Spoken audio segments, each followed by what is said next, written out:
Okay, welcome everybody. Rationalism versus Mysticism, episode 16, Prophetic Kabbalah, part 2. I never thought I'd be, first of all, giving a class on this topic. Second of all, giving a title with so many complicated words in it. But here we are, nevertheless. And I'm excited because I think, again, the information is so intriguing and it's so unlike many of the things that we've ever heard. And you hear the laughing from the other room. It's not at me, don't worry. It's just other people. But yeah, this information is so unlike anything else you've probably learned that it really is intriguing for that reason. And I hope it inspires you. But as always, I want to open up and say, don't, delve too much into your brain, into your, I want to say the word intellect, but we're going to be using that word a lot this class. So intellect is okay, but it doesn't mean the mind and getting lost in thought per se. So try to allow my words to land on you, into your heart, into your soul, and focus on the moment and allow the words to become like a meditation for you, as always. And as always, we'll open with some words from the Tao Te Ching.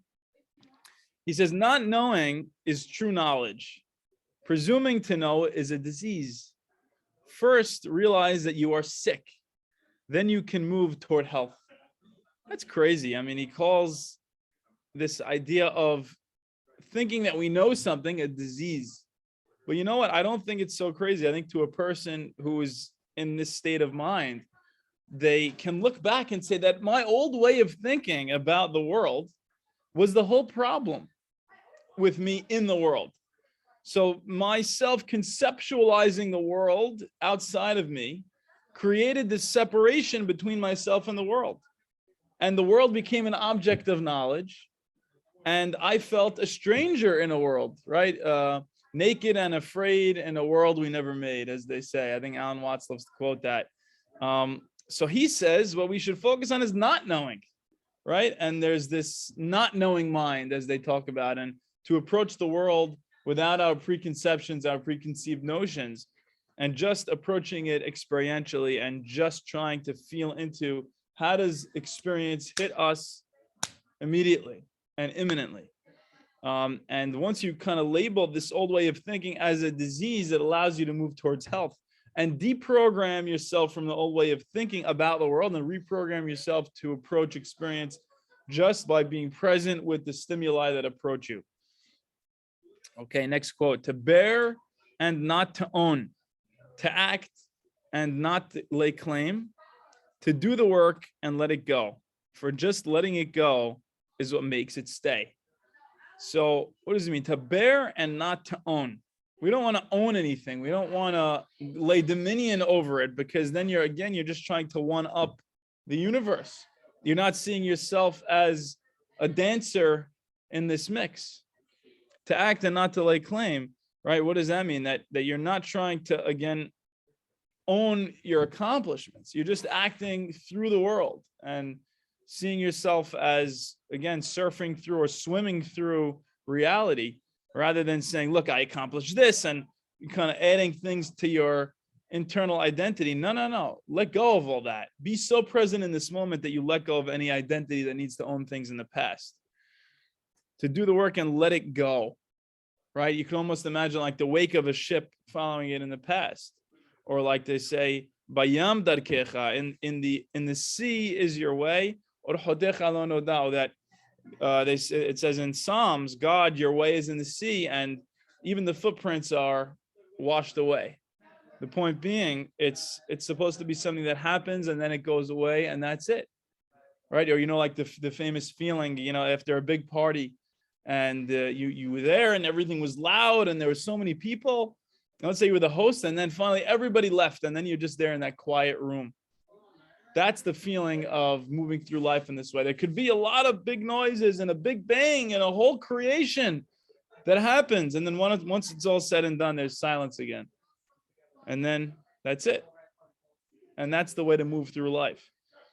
For just letting it go is what makes it stay. That's really interesting, because if you try to hold on to it, you lose it, right? So somebody who tries to hold on to their breath, they lose it, right? That you can't, the way to have breath is to breathe out and to let it go.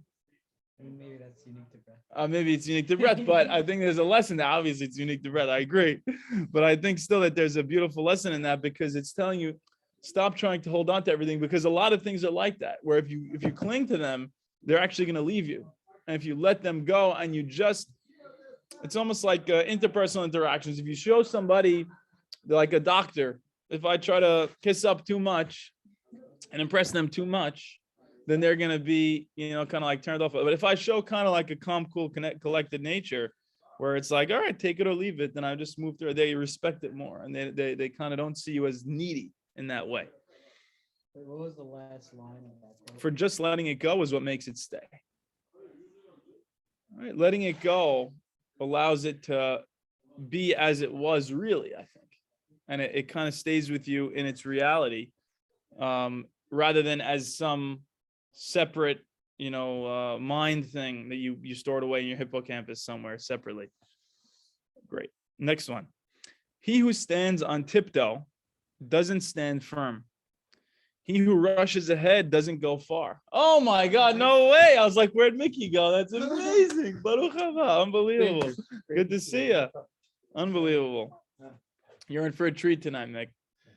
All right. So we're up to the next quote of the Tao Te Ching. He who stands on tiptoe doesn't stand firm. This is unbelievable. Right? He who rushes ahead doesn't go far. He who tries to shine dims his own light. Right? So if you're forcing it, if you're approaching life too timidly, on tiptoe, you don't stand firm. And why would somebody walk on tiptoe? They don't feel a part of it. They feel a stranger in this world. Feeling a stranger, you're going to start tiptoeing. You're going to start moving slowly through it all. Right? You're not standing firm. And if you're rushing ahead because you want to just get it over with, again, you don't feel comfortable in the moment. Somebody who feels comfortable right now is not tiptoeing, and they're not rushing ahead. But he who tries to shine dims his own light. Also, same thing. If you're trying to shine, you're actually going to dim your light. Right? So if you're conscious of the goodness that you're doing, they always come down to this. Is that real goodness? It becomes egotistical and it becomes a little nishech. It becomes a little disgusting at that time. The best type of goodness is where you're so oblivious of the good that you're doing that it just happens on its own. Right? That's why, to be honest, very often I can't stand compliments, because it just gets me too self-conscious of, there's probably a healthy way to absorb compliments. I haven't figured it out yet. I try not taking them personally, that's for sure, because then you got to take the insults personally too. And I get a heck of a lot of insults too. So it's really not worth it. But I think part of this is this idea, stop trying to shine. Stop forcing it. Just be present and calm in the moment with what is, and it'll shine on its own. He who defines himself can't know who he really is. This is one of my favorite parts of this quote. If you define yourself as person, as man, a woman, animal on this planet, if you're defining yourself, you're already putting yourself in a box as separate from the rest of reality. And you could read about all these psychedelic people, and they'll tell you, you're not who you think you are. You're not what you think you are. All the mystics for ages and ages are saying you're just a soul occupying this body. We're all non-binary. So. Exactly. We all are non-binary. We finally got there. Exactly. I was waiting to get to that point. Right. So don't define yourself, because that's going to prevent you from figuring out who you really are. And I think who you really are is this ineffable thing.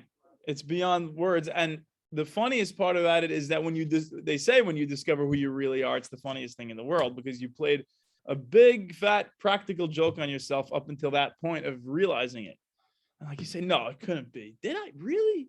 I did this the whole, no, couldn't be. Really? That was me the whole, I can't. Then you go back to doing it. And then you go back to it and you get lost again. And then it's the hiding and the seeking and the lost and the found, and it just repeats over and over again. Right? So if you define yourself, you don't know who you really are. He who has power over others can't empower himself. I think that's amazing. Because if you're trying constantly to be in power over other people, that the dynamic that you're creating makes it that you yourself are not really empowered. You're only empowered by virtue of everyone else being, quote unquote, lower than you. And now you're not really empowering yourself. You're just okay, I'm seen this way, but it's all hinging upon how they see me. But if you let go of that and you say, I'm powerful no matter who or what tells me I am. And that's going to play into this class a lot because there's a lot of solitude involved in the Abulafian way of prophecy. He who clings to his work will create nothing that endures. Right? If you insist that your work succeed, or you insist that your work last or make an impact, so there's always the guy who's trying too hard. Nobody likes the guy who's pushing or pressing. When a guy in baseball, he's not meeting his potential, and then the announcer always says, you could tell, Sanchez has been slumping for the past month, and he's pressing, he's pushing too hard. He's trying to hit a home run on every shot. If you're trying to hit a home run on every shot, you're gonna fail. My speech last Saturday was about Andre Agassi, right? And his amazing career transformation happened from Brad Gilbert telling him, listen, dude, you got to stop trying to hit a winner on every shot. Oh, very funny. I made that mistake in Jewel. But it's Brad Gilbert I know now. But if you're trying to hit a winner on every single shot, you're forcing it and you're insisting on a winner, and that screwed up his whole career in the beginning of his career. And then when he finally stopped trying so hard to hit a winner, he was able to say, okay, now just keep the ball in play and it'll all work out. And then he just won the US Open and then held the #1 seed for 2 years. If you want to accord with the Tao, just do your job, then let it go. I love that, right? If you want to be in accord with whatever this mysterious thing is that permeates all of reality and doesn't lord it over them, the Tao, you want to be in accord with that? Be like the Tao. And don't go yelling from the rooftops about how much you are providing for people. You know, that famous Curb Your Enthusiasm, I'm anonymous, he donates the wing and he has to tell everybody. He sees Ted Danson's telling everybody that he's the anonymous one. It's like, that's the whole joke. If the Tao went around and started every little inch of everywhere saying, I'm anonymous, are you really anonymous? No. So that's the issue that a lot of people have with the idea of God. Because they look at God and they project their own insecurities. They say, well, God is so egotistical. I am the Lord, your God, who has taken you out. And obviously, it's hard to project it on because it's God. It's not really you. I mean, which contradicts everything that I say often. But that version of God is very distasteful to people because it's lording it over them, literally. The Tao doesn't lord it over them. So that's the thing. Some people are able to approach that more, and some people are not able to really approach that as much. And I think it's understandable to me. I love this idea. Just do your job, then let go. Stop insisting and continuing to control. All of that stuff is just going to get you nowhere, and it's going to make you more neurotic, and it's going to make you less at ease with what you're doing. Next one. When nothing is done, nothing is left undone. Right? So it's this idea of doing without doing. What the heck does that mean, doing without doing? How do you do something without doing it? Well, when you realize it's not you that's doing it, it's not your ego that's doing it, it's just kind of you're present there while it's happening. Are you the one surfing? Are you the one, Mickey, right now, are you secreting the cortisol from your adrenal cortex? Are you doing that consciously? I'm trying. I mean, maybe sometimes you can do it consciously. Are you secreting the melatonin from your pineal gland tonight? No. Is that you? Are you the one beating your heart? Did you choose the next thought that's emerging in your mind? People are so offended by this idea of lack of free will, and it drives them up the wall. I used to be like, I kind of still am that way, because we all want this level of control. And it's the worst thing for the ego to hear is, oh, you probably don't have control. And then it's like, oh my God, everyone goes bananas. But the point is, like Krishnamurti says, and we mentioned this a couple of weeks ago, real freedom is the freedom not to choose. Baruch haba. Right? So real freedom is the freedom not to choose. What does it mean not to choose? It means that you're just present with what's happening and you don't feel the need to make a decision, because making a decision means that there was a point of indecision. A person who is vibing with the universe doesn't need to make a decision. It just happens on its own. I think that's beautiful. That's a place we all want to be in, right? We don't want to be neurotic and weighing the options, and then in the end, you always just make a last minute decision anyway. I don't think it's possible to really do anything other than that. If you have a way of not doing that, please let me know. All right, now this is the last quote that we'll give, and then we'll move into throne mysticism and prophetic Kabbalah. Say it again. Okay. Yeah, which is not a normal statement. I know. That's yeah. Do you want to improve the world? I don't think it can be done. The world is sacred. It can't be improved. If you tamper with it, you'll ruin it. If you treat it like an object, you'll lose it. I love that. I mean, do you want to improve the world? Like you're trying to do tikkun olam, what the world is not good enough for you as it is right now? You think you're going to make the game eventually end where white wins over black or positive or negative, yin over yang over yin? Do you ever think you're going to be able to finish the game and that's it and then it's going to be done? That's absurd to think that you can cause all goodness and all positivity. Fundamental to the fabric of the universe is this balance between yin and yang. It will always be that way.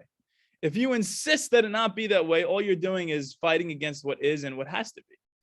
So stop trying to improve the world, and stop swimming upstream. Instead, get in line with the Tao and build a sail. So he's saying it can't be improved. And if you're trying to improve it, you're going to end up causing more damage than good, right? We know how many wars were fought over beautiful aspirations. It can be damaged, but it can't be improved.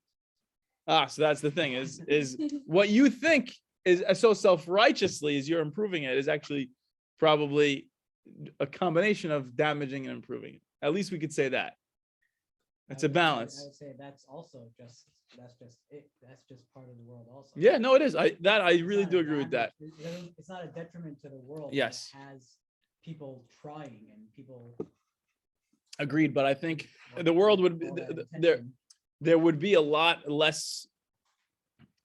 It's hard to even say because we're saying that it's never going to be perfect, but at the same time, the trying very often leads to horrible things like social Darwinism or spreading certain ideas throughout the world that need to be spread. Lack of trying also leads to so that's the thing. I don't think so. That's what I mean with doing but without doing. Right. That you don't have to do it with this I am good and I am a force of good in the world and I am self-righteous. That's what I think he's trying to get at, is that your self-righteousness ruins everything. So stop doing it with the self-righteous I am improving the world. It spoils it for yourself, I feel like. I don't think it could could cause a lot of suffering too. You didn't even see, kind of branching out a butterfly effect. Causing the suffering? I think it's part of you're the vessel. You're the vessel. The improvement to the world. You are. You're both. You're the vessel for all of it. A minute ago we said you can't be. You're right. You can't really put it into words, but you see where I'm getting at. That there are times when your self-righteousness will not produce the effect that you wanted it to exclusively have. It's a paradox that, like, from one perspective, you can't improve it, and from another perspective, trying to improve it harms it. Exactly. I don't think you can say both at the same time. No. I think while you're saying you can't improve it, you have to admit you can't harm it either. Okay, no problem. I'm fine with that. Okay. So we I mean, there's only a certain up to a point you could speak. Up to a point you can't speak anymore about it. But I think nevertheless, what he's saying, if you tamper with it, you'll ruin it. That thinking that you're gonna change things around to improve them, if you treat it like an object, you lose it. Like, it's placing yourself in a relationship, at least we could say this, that you don't want to be in with reality, where your relationship with reality now is me separate from it in this way that's not so healthy. And instead see the world as organism and you're part of that organism of it. There is a time for being ahead, a time for being behind, a time for being in motion, a time for being at rest, a time for being vigorous, a time for being exhausted, a time for being safe, a time for being in danger. What does that sound like? Chapter 3 of Kohelet, very good. A time for being born, a time for dying, a time for planting, a time for uprooting. That was just planted. Very, very good. And that was our last class series. I thought that was really interesting. The master sees things as they are. Right, so who's a master? A master is a person who could see things as they are. What does that mean? I think what he means is he was without trying to control them. Part of it is you're not projecting as much of your ego onto the world and onto reality. And I think psychedelics do that, in a lot of ways. They show you where you are projecting your ego onto the world, right? They show you, look, I'm, creating these defense mechanisms. That's what a defense mechanism is. And then you're creating these whole skewed views of what is happening in reality. So the master sees things as they are without trying to control them. He lets them go their own way and resides at the center of the circle. Oh, I love that. Resides at the center of the circle. I always say, sometimes in the mystical state, one might feel like the fulcrum of existence. Like you're so still and so relaxed and so in balance with the world that you're just like watching as everything is changing all around you, and you're just sitting. You're saying, wow, there's this whole grand symphony and this whole play that's happening, and all the players and all the actors and all the things that are happening, and I'm just sitting there watching it. And I'm the center of the circle. That doesn't mean I'm the center of reality. It doesn't mean I'm the focal point of, everything that's conscious is the center point of its reality.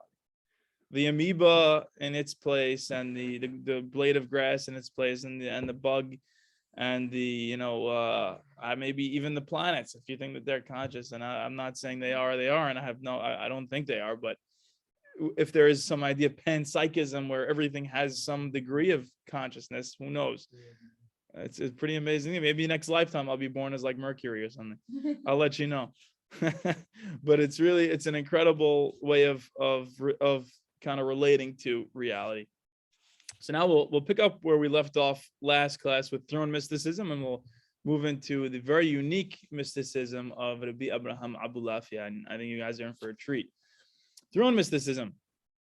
All right, so last time we were talking about how you're progressing in your meditation from chamber to chamber, and the number of angels is getting larger and larger, and the names are becoming even longer and more difficult. And you're supposed to be telling them, okay, this is your name, this is your name. And they're all getting more and more difficult. He who looks at them is overwhelmed by their power. This is in the mystical vision. And their height, which towers over mountains, in their hands are lightning, like Zeus.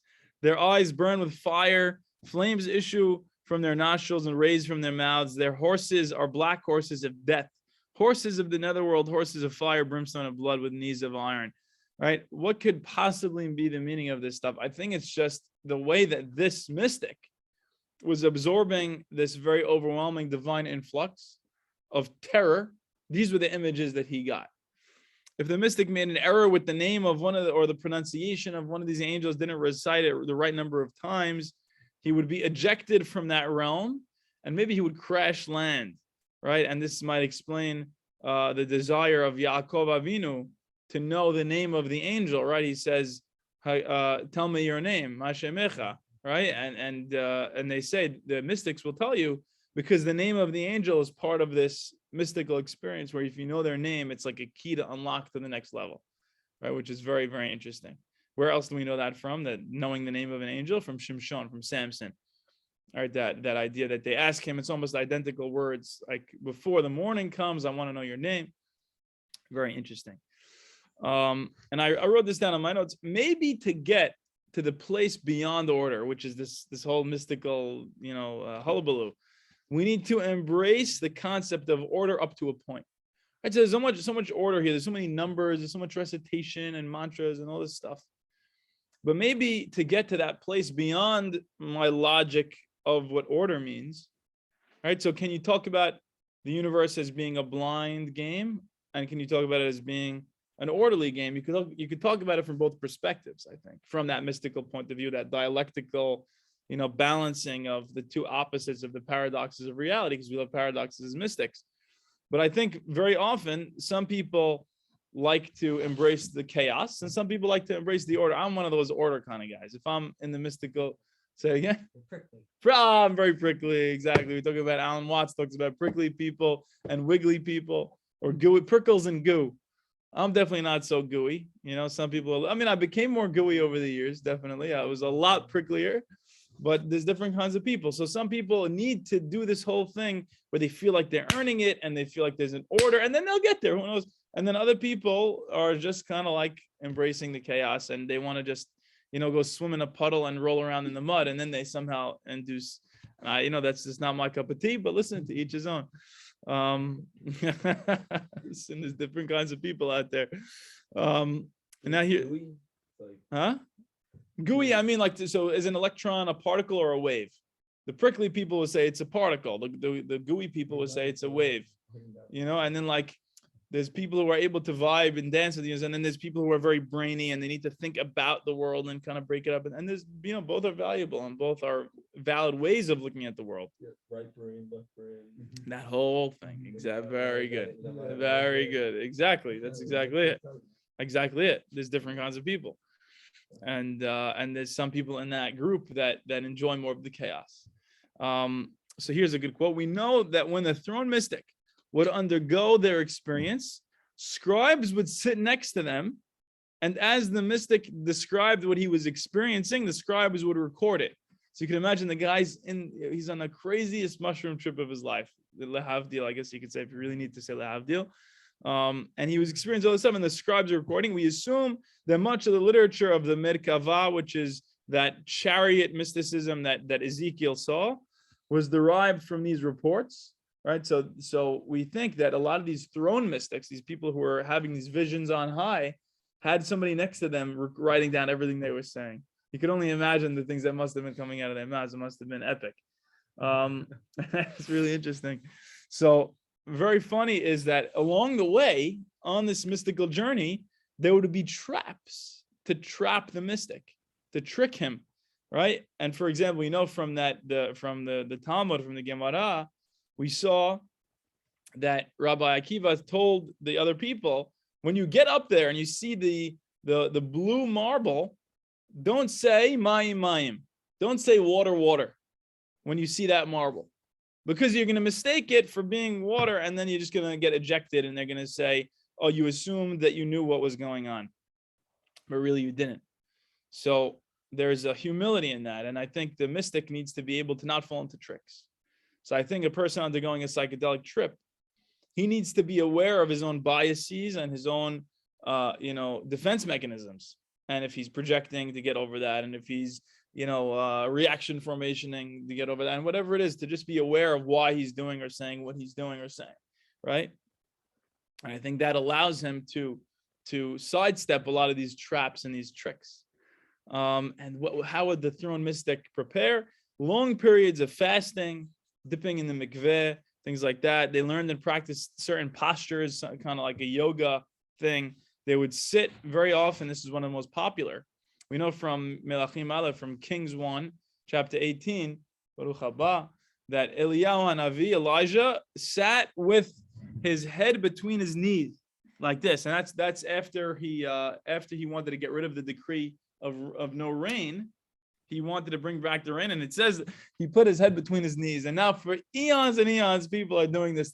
We have basically no other example of a posture that somebody took when trying to achieve a state like this. So they said, wow, we know of one, let's do it.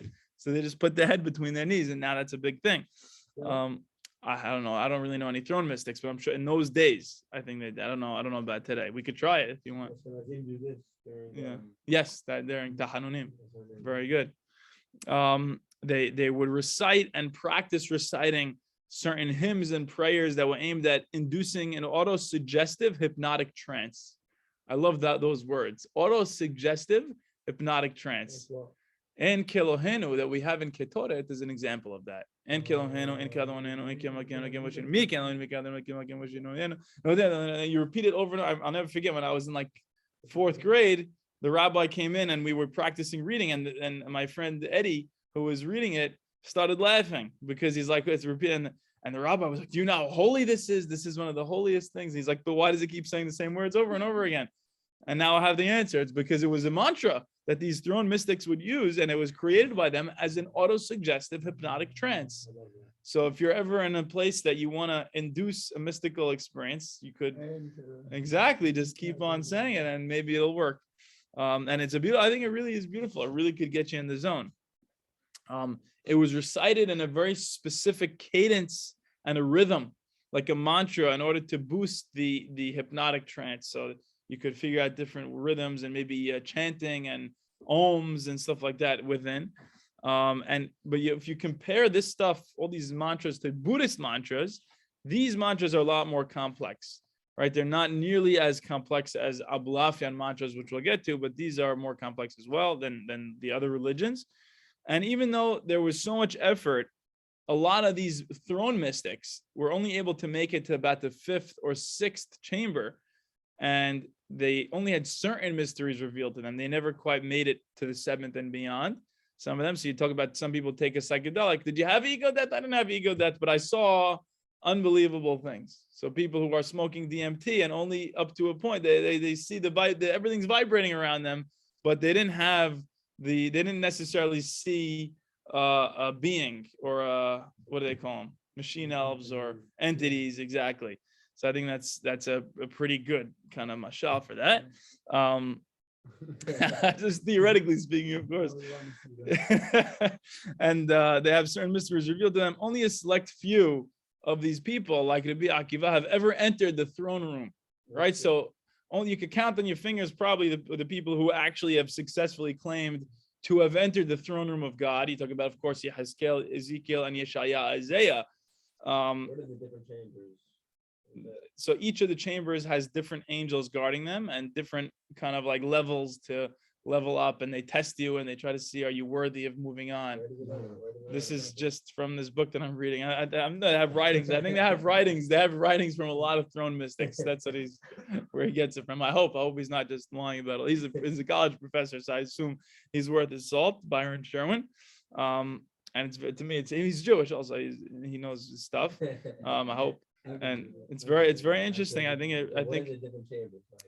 didn't really go into detail in this book. I'm sure if you go into like the actual writings, I'm sure they'll tell you what they do. They said, and then in the first chamber you encounter Akakriel and the thing, and each one, all the names, and you have to be able to say that this guy's name backwards and forwards 7 times, and then this one, and if you don't do it the exact number, they throw you out.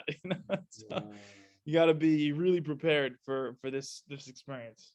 It's amazing. It's really amazing. That's what I mean when I say some people really need that order to get to the place beyond order. These guys were into the prickles, It's beautiful. Whatever gets you there, And then one who enters that final throne room is able to somehow see God, whatever that means. They hear his decrees. They have a sensory experience of God. What does that mean? Well, human beings, if you consider yourself as a part of God, continuous with God, then something about your experience starts feeling like, okay, now this is God's experience. And this is an experience of God, by God, with God, who, and with the people, for the people, by the people, of the people. That's kind of how it feels. Maybe he's learning some mysteries of the Torah that he never understood before.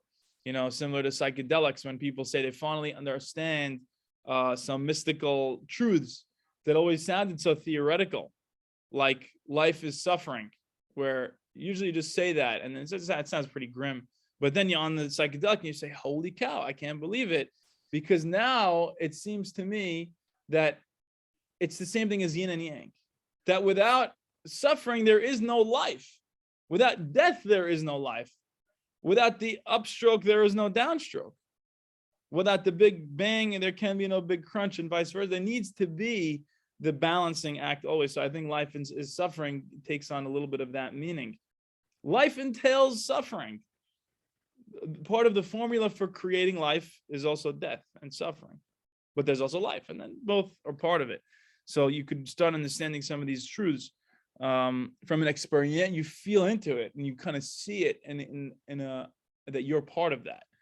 All right, you learn and participate in angelic prayers. I love this, and that's how Moshe Rabbeinu, of course, discovered Baruch Shem Kevod Malchut Olam Va'ed, which we're only allowed to say out loud on Yom Kippur, which is that blessed be the name of God, or the reputation of God's kingdom forever and ever and ever, right? And that's something that when Moses had this unbelievable mystical experience, according to the Talmud, he was able to experience this, and then he came back down. He's like, all right, guys, I have a secret.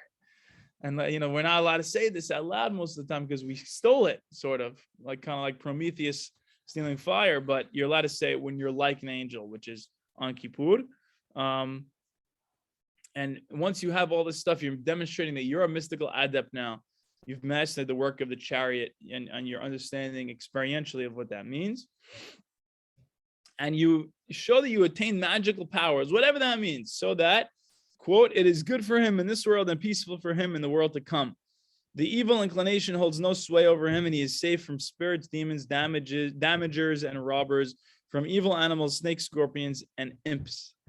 I will not pretend to say that I know what all that means, but I think it's kind of like taking this perspective of the observer, or the calm, cool, and collected, Buddha nature, as they call it, that's not getting kind of lost in the goods and the bads of reality, and the dramas of what's happening around him. And unlike the people we spoke about in previous classes, who are mystical intimacy people, seeking real, complete intimacy with God, these throne mystics, what they really wanted was an experience of God that was conceived to be too awesome and too majestic. Kadosh, kadosh, kadosh, holy, holy, holy, for any intimate embrace. Right? So, of course, we always have this tension between God's transcendence and God's immanence. And like I compared last class, I said, do you always like chocolate ice cream? Well, sometimes. And then other times I like to have Rocky Road. And then other times I like to have marshmallow. And then, I don't know, I pick marshmallow, vanilla, it's a more normal one. But so if you're a human being, do you always want to go around saying, I'm really part of God, and God's hugging me all the time and I'm integrated? Well, maybe. But other times you want that unbelievable experience of awe and majesty, with God being so, like, I want to watch a Carl Sagan video and feel tiny sometimes. I don't always want, and by the way, if that weren't true, then God's will, if that were, you could say it that way, wouldn't be that he would be lost as you right now. The reason God enjoys being lost as you right now is because it's part of existence, and it's part of his will, and it's part of the fun of everything. So this is one flavor of existence that God wants to have sometimes, and then other times he wants to return to himself. But the truth of the matter is, I think once you get right down to it, and once you have this mystical experience and you break through, it's going to sound maybe a little crazy, but I think immanence and transcendence converge on each other at these lofty heights. So really, in reality, you start to realize at that point, like, oh, it's because God is so transcendent that he's also so immanent. It's because God is so holy, holy, holy, and majestic, that he's also so ultimately humble and there with the poor person and close to all of us and within your bones and your cells and every little thing. And he's also larger and more unfathomable than you can ever imagine. And it's because he's one, that he's also the other. And you can't have one without the other. Two sides of the same coin, like everything else.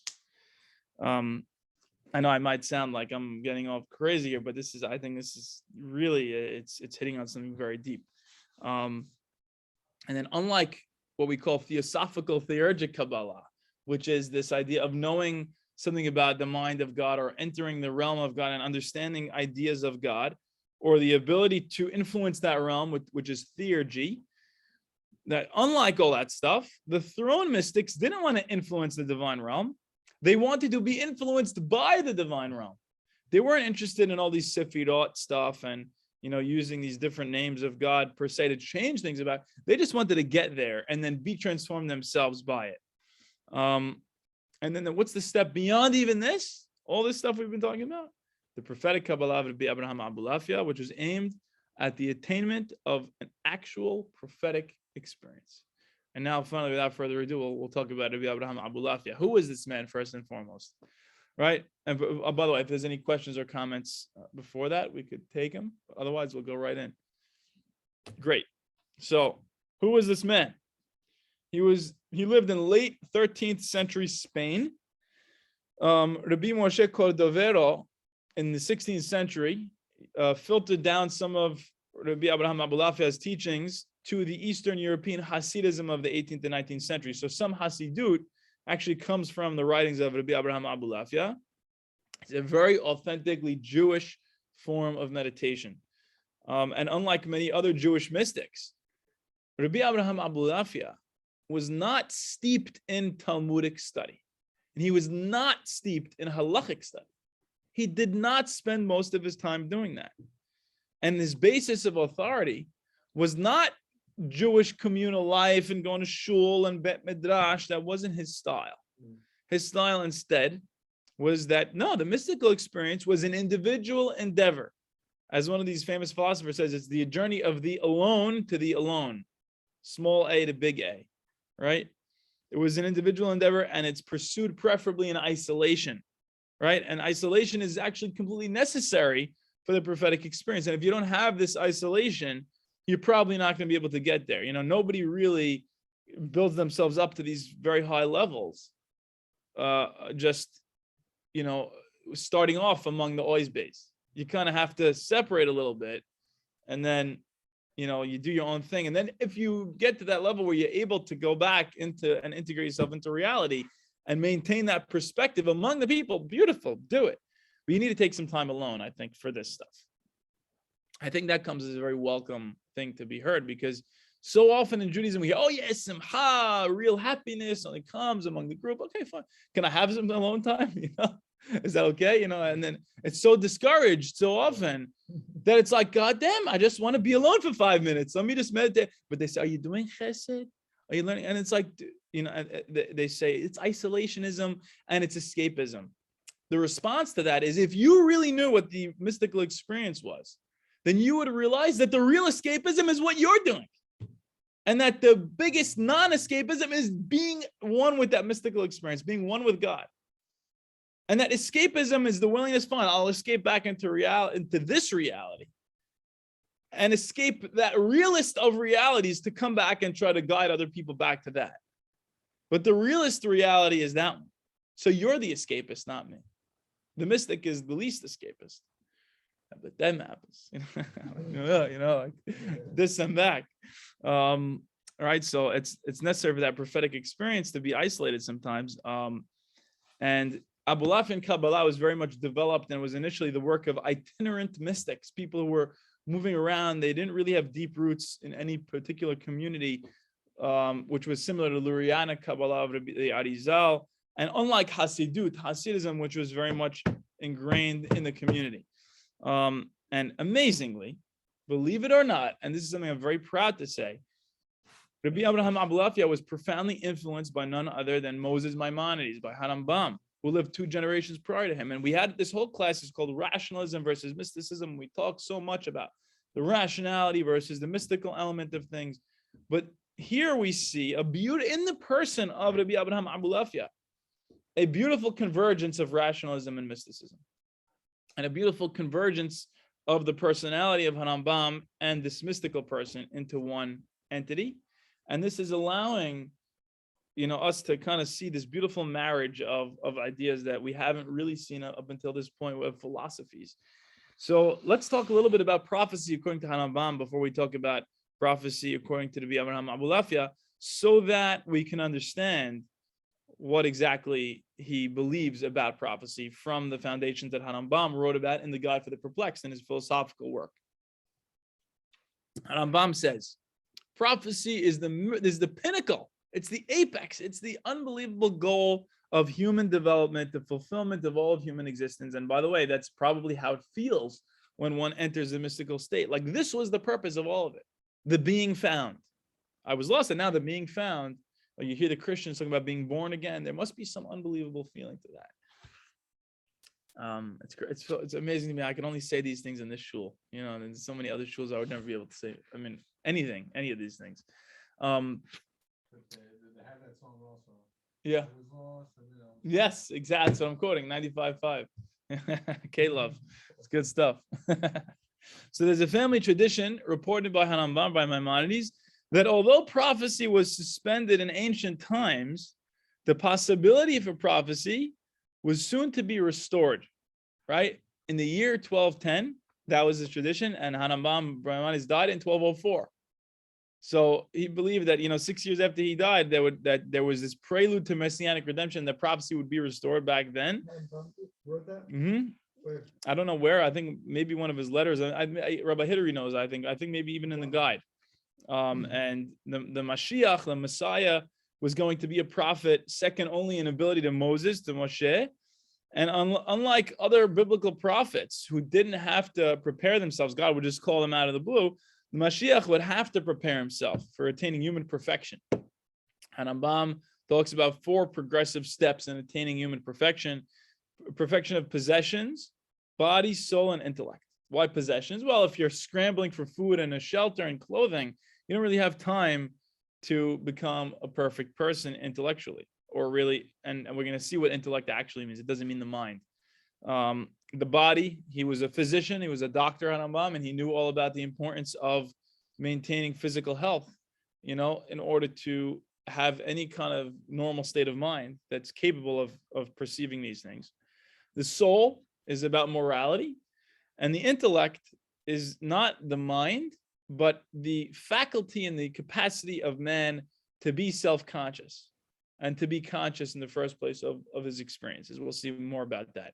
Similar a lot to Maslow's hierarchy of needs, that you have these more basic needs that could eventually lead up to that self-actualization at the pinnacle. And of course, part of that soul and moral perfection is the mitzvot, is keeping the commandments of the Torah. But what is this intellectual faculty of the soul? Part of it is affirming correct ideas and rejecting incorrect ones. So if you don't know scientific facts and you just have the wrong science, then you're not going to be able to really understand the reality in its fullest sense. So for Rambam, you needed Bible study, Talmud, Halacha, Jewish law, logic, mathematics, natural science, metaphysics, or philosophy. You needed all these things. It's crazy, rigorous curriculum that was restricted to a specific elite. And they were the only ones who would be able to achieve this road of intellectual perfection and prophecy. And eventually, if the person stayed true to this road, the human intellect could touch the divine intellect, known as the active intellect, Chokhmah Po'elet. And the duration and intensity of the human intellect touching of the divine intellect determine the level of prophecy of that person. Right? So duration and intensity. And of course, you need to fulfill the mitzvot, and part of this is cleaving to God in devekut, and we'll see more about that soon. A lot of that is really just mindfulness of God's love and presence all the time. The prophet who had developed their intellect was the exception to Rambam and Maimonides' rule that God could have no relationship whatsoever with human beings because human beings are too imperfect, and this would compromise God's perfection. All right, so the person who achieves their own state of perfection is capable of touching the divine intellect, because they no longer would compromise God's perfection if they say that if we say that they are capable of touching God in that way. And this person who is at this level is enjoying a level of enhanced divine providence. And I'm sure you have a perspective where you're more tuned into that, which is always happening all the time. And here's a quote: employment of intellectual thought in constantly loving God is mostly achieved in solitude and isolation. Hence, every excellent person, says Rambam, stays frequently in solitude and does not meet anyone unless it is necessary. This is Maimonides' God for the perplexed. That if you want to really have this level of intellectual love of God, which is an experiential, emotional experience all the time, you need to have time in solitude, right? That's where Abulafia gets it from, I think, in a lot of ways. And even when you're preoccupied with daily affairs, so Rambam was a doctor and he talks about all his daily affairs, the intellect can still remain focused on God all the while. And it's very hard, difficult level to be at, of course.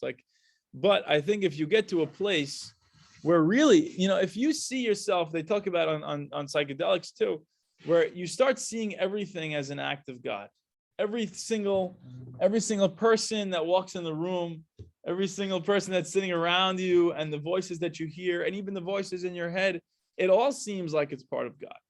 And if that's the case, if everything feels like it's a part of God, then why can't it be that for Rambam, the patient that comes to see him is another face of the divine, and he could still be preoccupied with his love of God through treating God's creations and God's creatures, right? So that's how you can remain focused on God by being engaged in the world, because that's God too. God is the avodat hakodesh of treating and healing and dealing with human beings.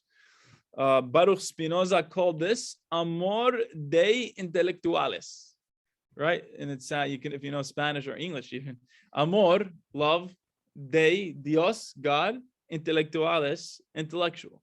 It's the intellectual love of God, right? Which doesn't mean the brainy mind thing. It means this faculty of the human to mindfully experience God in what he's doing. And there may be a human individual who, says Rambam, through his apprehension of the true realities, achieves a state where he talks with people and is occupied with his bodily necessities, while his intellect is wholly turned toward God. So you could tell almost Rambam is doing this himself, so that in his heart he is always in God's presence, while outwardly he is with people, in the sort of way described by the poetical parables that have been invented for those notions. I sleep, but my heart is awake. It is the voice of my beloved that knocks, Kol Dodi Dovek, and that's a quote from the Song of Songs from Shira Shirim. But it's incredible because Rambam is writing almost like a mystic over here. It's wild. And that's why Rabbi Abraham Abulafia is really resonating with this stuff. But Rambam really, it seems that he could have gotten to this level where he was going about his daily affairs, but he was really preoccupied with God. So, Rabbi Hillary, what do you think? Do you think Rambam believed about himself that he achieved some levels of nivu'ah or mystical intimacy with God? Yes. From the God, he hints at it at least. Yes. Incredible. There you have it, folks. So it's, I mean, from these writings, really, not about himself, but Rambam. Wow. Yeah. Amazing. I would love to read some there articles. are levels of prophecy. Besides Moshe Rabbeinu. Wow. Okay, Moshe is like the highest that nobody. Yeah. So then it could be the second level. It doesn't necessarily. Yes. Very interesting. Okay, that's pretty amazing though. Even if it's just the Ruach HaKodesh, but from what he's writing here, it really seems that he's. What type of prophecy? So that's the thing is I think just the ability to be preoccupied with God at all times and then doing what you're doing without being lost in it and still having your mind always on God. That's probably a low level of prophecy. One of the in the introduction talks about the experience of prophecy is sometimes it's like a lightning flash. Yes. Right? You just see something and then it's gone. And then after it's gone, it's hard to even remember what you saw. You just know that it was something amazing. Right, because and so for some people, maybe it's only once in their lives they have this lightning flash. Exactly. Other people, they see it many times. Forget other people, it flashes so often, it's like it's always on, like a fluorescent bulb, right? Wow. It's flashing. Yeah, could you That's live great. almost in perpetual? Could, right? That would be like level of Moshe Rabbeinu. Wow. And then throughout the guide, he uses that kind of metaphor as he says, "I'm going to reveal to you a little thing here, a little spark here, right?" Because he writes about the same subject in many different places, and then you make a connection. It's like, wait, what was? I'm not sure. I just thought of something. What was that connection? Wow. Sometimes you kind of see it inside, and then you can't. Then it's hard to find again. Amazing. So cool. And this is why Rabbi Abraham Abulafia loved him. I'm sure he resonated with these ideas of like the sparks and the seeing things clearly and the way Rambam does it in his own writing, in order to understand what he's talking about, you really have to be totally immersed. Thinking about it all the time in order to put the puzzle together. It's wild. Yeah, and you have to be able to do the cross-sectional analysis at any time. Yeah, amazing. It's really I don't know how he wrote such an unbelievable book.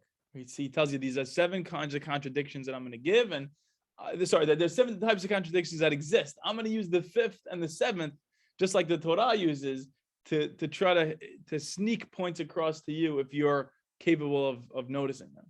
That's the level that he was at. Rambam and the Moreh Nebuchim, the guy for the perplexed. So it's one of those things you got to spend your whole life studying it to really trick yourself into thinking you maybe understand. It's one of those, But I love that. I love that he talks about it with that same phraseology that I know throughout the book. That's amazing. I think this past Parashat Hashavua, Haftarah was his favorite Haftarah. Really? Yirmiyah 7. We rarely read the Haftarah because it's usually comes out on Shabbat HaGadol another week. And from Yirmiyah 7, he says, Al yitalel chacham b'chokhmato. Ah, yes. Right? A person should not boast. Look how smart I am. Uh-huh. Look how strong I am. Look how rich I am. Right? Rather, bezot yitam mitalel. Skill v'yado Yadoa alti. oti ki ani. Say mishpat Ah, ba'aretz. You have to know me. It's knowledge. It's a Aha. philosopher, right? Understanding God. And what about it? What can you know about God? Tzedakah mishpat. Wow. His midot. Yes. And what does it mean to know God and do the midot? To know them and then practice them yourself, right?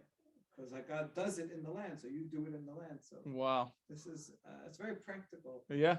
Haskel v'yado alti. That's really what it means. And that this da'at is hopefully what you're going to be doing as you're doing those things. Right. You feel like a vessel for God, I'm sure. Right. So that yeah, exactly. And so there's a difference between doing a nice thing out of habit or kind of rote, like I got up for the old lady on the subway because that's what I was brought up to do, but maybe then you won't be really proactive in doing something really great, like, becoming a doctor. I was forced into it by my parents. Don't give me too much credit here. Or maybe becoming an army general and knowing the right balance of how to fight to achieve your goal without causing so much damage and casualty. Exactly. So maybe being chesed emet in the land, maybe designing a car that is a little stronger and will save 3 lives. Wow. Right. So there's so many other ways that maybe you're not thinking of just just be a nice person. Wow. Right. And you have to combine that with passion for being like your creator. Unbelievable. How he creates the world with such goodness and passion, and imitate that. That is so beautiful. Elon Musk. Yeah. So that's the conclusion of the guide. Wow. Really? That's how it ends? Oh my God. Amazing. But it tells you how to get there. He says, start off saying Shema. Wow. The whole paragraph and concentrate on it. Wow. See if you could do that. Can you not just on the first place? So can you concentrate on the whole paragraph? Try that for a few years. He writes. Wow. Right? And then move on to Amidah, Torah. Right? Try to concentrate. It's meditation. Wow. Until you can be concentrating on the love of God all day long, and even while you're doing business matters because you have to, right? But that's just a side point, and you think about it while you're in the shower, while you're talking to your wife. Yeah. Think about my business matters, but otherwise your mind is always on. You don't need these crazy mantras or anything. All you need for Harambam is the words of the Torah and the Tefillot. Yeah, unbelievable, beautiful. And that's normal mysticism, as Byron Sherwin calls it. He says that there's this is kind of paranormal mysticism that with some of the throne mysticism. But when you talk about that, it's like within Judaism is the mysticism itself. Right. I think Rambam has had a tremendous mystical side. It's not practical. Exactly. You said that too. Yeah. He's not a dry rationalist at all. He's full of passion. 100%. Beautiful. Wow. I'm so glad you walked in. Like I said, the face of God walks in sometimes. Everybody's face. Exactly. Kirot Penei Elohim. Beautiful. Thank you. Right. So the Harambam is describing a love here. It's a passionate love. And what does that mean? What does a passionate love mean? A passionate love is an excess of love. It's this idea that no thought remains that's directed towards a thing other than the beloved itself, right? The only thoughts that you have now are thoughts directed at God and your beloved. What does that gain? Like, this is not learning Gemara. This is not learning. No. I mean, whatever, maybe you need to, but so let's say you have this presence of Hashem. What else? Like, then what? Then when in your interactions with people, you're going to be your best self. And in your interactions with yourself, you're going to be your best self. And in the world and everything, the dance that you're doing is the best dance possible. Because you're not reactive and you're not lost and you're not in your ego and you're not angry and you're not sad and you're none of that. You're so present with God that everything else falls away. And that's all that matters now. Is this moment present with God, regardless of outcomes. And that could lead to Nibbur. I think that's really the path. That presence of mind always. 100%, man. Work on it. That's the beauty. Yeah, that's what we're all working on. Yeah. Breathe in, breathe out. The love of God. Exactly. So we'll end in a couple minutes. So just a few more points here. That, according to Rambam, like we said, is this experiential, emotional knowledge of God. And God doesn't give prophecy, according to the Rambam, the Maimonides, to an intellectually or morally deficient person. It can't be. Just like he doesn't turn an ass or a frog into a prophet, he doesn't cause somebody who is incapable to be a prophet. Prophecy can be self-contained in the sense that it could just simply render a person perfect, or it could compel a person to teach the people and let his perfection outflow and overflow toward them. So sometimes it's a personal experience that ends there, and sometimes it's something that compels you to share this with other people. And finally, we'll end with this point: the Abulafia and Maimonidean connection, I think, like we said earlier, shows that mysticism and rational philosophy are not, or need not be, as separate as we may have thought in the past. And you can marry the two in this type of personality, like Rabbi Abraham Abulafia. So we'll continue next week talking about him. I'm sorry we didn't get into the crux of the stuff that he says. There's a lot more to say. So stay tuned. I hope to have all you guys next week. Chazak Baruch. Baruch Adonai le'olam. Amen ve'amen. Thank you guys for coming. Thank you very much. Again. Thank you, Take Dr. care. Master. Have a good one, That was Alan. great.